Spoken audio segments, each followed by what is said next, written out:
ഞാൻ കാത്തു നിൽക്കുകയായിരുന്നു. വർമ്മ സാർ ഉഷാറായി. ഡോക്ടർ ചെക്ക് ചെയ്തിട്ട് ആളിപ്പോ ഇരുമ്പ് പോലെ ഉണ്ടെന്ന് പറഞ്ഞു. അത് നന്നായി. മൂപ്പർക്ക് വിഷമാവുമെങ്കിലും ഇനിയിപ്പോ ഉള്ള സത്യം പറയാൻ മടിക്കണ്ട. നമുക്ക് ഇപ്പൊ തന്നെ പറയാം അല്ലേ? എന്ത്? താൻ ആൽഫിയല്ല, അപ്പുക്കുട്ടനാണ്, ചന്ദ്രകുഞ്ഞിന്റെ ഭർത്താവല്ലാന്ന്. എനിക്ക് വയ്യ. അതെന്താ? എനിക്ക് വയ്യേ.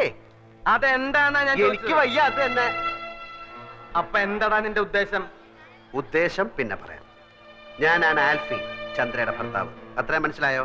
14-ാം തീയതി ഞങ്ങൾ രജിസ്റ്റർ കച്ചേരിയിൽ വെച്ച് കല്യാണം കഴിച്ചു. തൽക്കാലം ഇതൊന്നും മാറ്റി പറയാൻ സൗകര്യമില്ല. അത് നീയല്ലേ പറഞ്ഞ സത്യം പറയാൻ പോവാന്ന്? താനല്ലേ പറഞ്ഞ സത്യം പറയണ്ടെന്ന്? അതപ്പോ. എന്നാ ഇതിപ്പോ.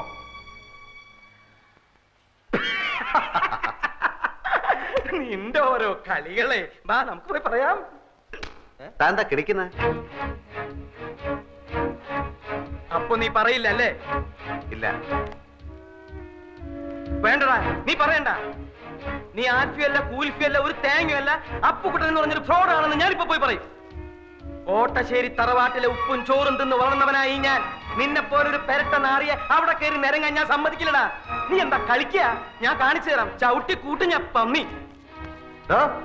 താൻ പറയോ? പറയ മാത്രല്ല, ആൾമാറാട്ടത്തിന് നിന്നെ കൊണ്ട് കമ്പി ഇടിക്കണം. എങ്കിൽ നമുക്ക് ഒരുമിച്ച് എണ്ണാം. പോട ചെക്ക, നീ എന്താ എന്നെ വരട്ടെ? ഏയ്, അങ്ങനൊന്നുമില്ല. താനല്ലേ പറഞ്ഞത് കോണ്ടസ കാറും കൊണ്ടുവന്നപ്പോ എന്നെ കണ്ടു, ചന്ദ്ര പരിചയപ്പെടുത്തി, ബിയർ അടിച്ചു. താൻ എന്റെ ബന്ധുക്കളെ എവിടെ വെച്ചാ കണ്ടത്? ഡെറാഡൂണിൽ വെച്ചല്ലേ? ഇതൊന്നും ഞാനല്ലല്ലോ, താനല്ലേ അവരോട് പറഞ്ഞത്. എന്നെ ഈ വേഷം കെട്ടിച്ചതും ചന്ദ്രയുടെ ഭർത്താവായിട്ട് അഭിനയിക്കാനും പറഞ്ഞത് താന്.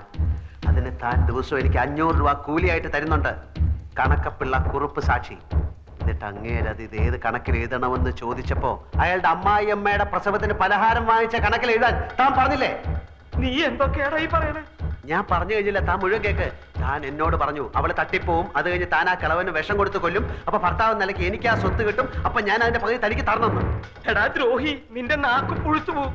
ഞാൻ എപ്പോഴാടാ ഇതൊക്കെ പറഞ്ഞത്? താൻ പറഞ്ഞില്ല, പക്ഷെ ഞാൻ പോയി പറയും താൻ പറഞ്ഞു എന്ന്. എന്നിട്ടിപ്പോ ആ സ്വത്ത് പങ്കുവെക്കുന്ന കാര്യം പറഞ്ഞ് നമ്മൾ തമ്മിൽ പിണങ്ങിയപ്പോ താൻ എന്നെ കള്ളനാക്കി കാണിക്കാൻ ശ്രമിക്കുന്നു എന്ന്. ഇതിനൊക്കെ സാക്ഷികളുണ്ട്, തെളിവുണ്ട്. ഇനി താൻ പോയി പറയണോ ഞാൻ ആ പെണ്ണിന്റെ ഭർത്താവ് ആൽഫിയല്ല അപ്പുക്കുട്ടനാണെന്ന്? ആ വർമ്മ തന്റെ മുഖത്ത് കാർക്കിച്ച് തുപ്പും. ആ തടിയന്മാർ തന്നെ ഇടിച്ച് പഴിപ്പിക്കും. എന്നിട്ട് ആൾമാറാട്ട കേസിൽ നമുക്ക് രണ്ടുപേർ കൂടെ അകത്ത് കിടന്ന് ഗോതമ്പ് ഉണ്ടാകുന്ന ഇരുമ്പഴിയേണ്ടി കളിക്കാം. പോയി പറയടോ, പോയി പറയടോ. നമ്മുടെ കോൺഗ്രസ്സാക്കാരിൽ പോയിട്ട് ബിയർ കഴിച്ചില്ലേ? പോയി പറയടോ. എനിക്ക് മുകളിൽ ആകാശവും താഴെ ഭൂമിയാണ്, എനിക്കൊന്നും നോക്കാനില്ല. പോയി പറയടോ, പോയി പറയടോ. ഞാൻ എന്റെ വൈഫിനെ ഒന്ന് കണ്ടിട്ട് വരാം. അതിനിടയ്ക്ക് തനിക്ക് വർമ്മസാറിനോട് വല്ലതും പറയാനുണ്ടെങ്കിൽ താൻ പറ, ബാക്കി ഞാൻ വന്നിട്ട് പറയാം. കോൺഗ്രസ്